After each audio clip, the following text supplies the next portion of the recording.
What's up mga ka-viewers? Hello vlogs, welcome to my guys.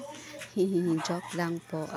For today's video guys is pag-uusapan po natin ang ating mga minamahal na mandaragat o mangingisda.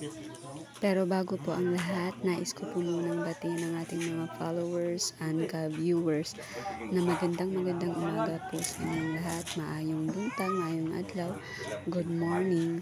So ito na nga guys, ito po ang aming pangunahing hanap buhay dito sa summer, yung pangingisda po.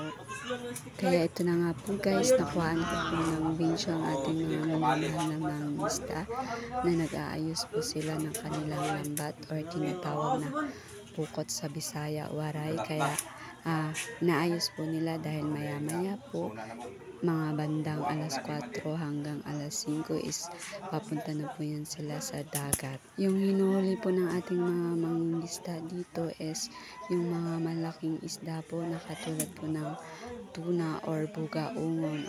Hindi ko pa alam kung ano po yung Tagalog doon, basta bugaongon po ang tawag sa amin.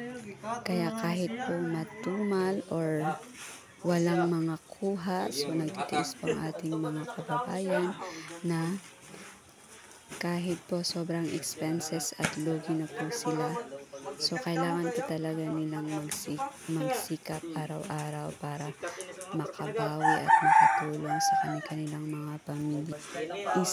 Ika nga sa isa dyan na di baling mahirap yung trabaho, basta swertehin lang po sana sila mamaya na makadami ng isda, kaya titiisin po nila yung hirap, pagod at puyat sa dagat. Dahil once po na swertehin sila, so more blessings to come din po sa mga kapitbahay namin na makalibre din po ng ulam dahil nasusunod po sila ng kanilang mga blessing. So ayan na nga guys, minamadali po nila namin sa sako para makapagpahinga na rin po at makapag-snack na sila after nilang mag-ayos ng lambat. So yan po yung naka-blue dyan is yung pangalan niya po is si Bibi alias Bibi po or si Sherwin Revisi.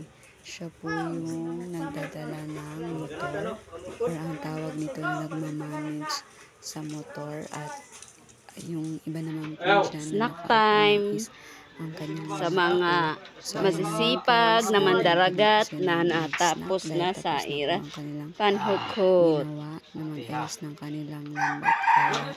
Kaya duyan din pag may time, relax time po dahil Tagapuan na Iban talaga. So habang nag-snack po sila ng hingi, maabot kasi ni Ban nga to ban sa kwan ban. Abot na bayan ni sa camera or ng video. Ibang bangers ban. Ako na vlog ban. Na lang po ni Bibi yung mga bata ng biscuit. Kaya hanggang dito na lang po ang aking vlog. Thank you for watching guys. Habang piniplex ko po si Alisa, ang aking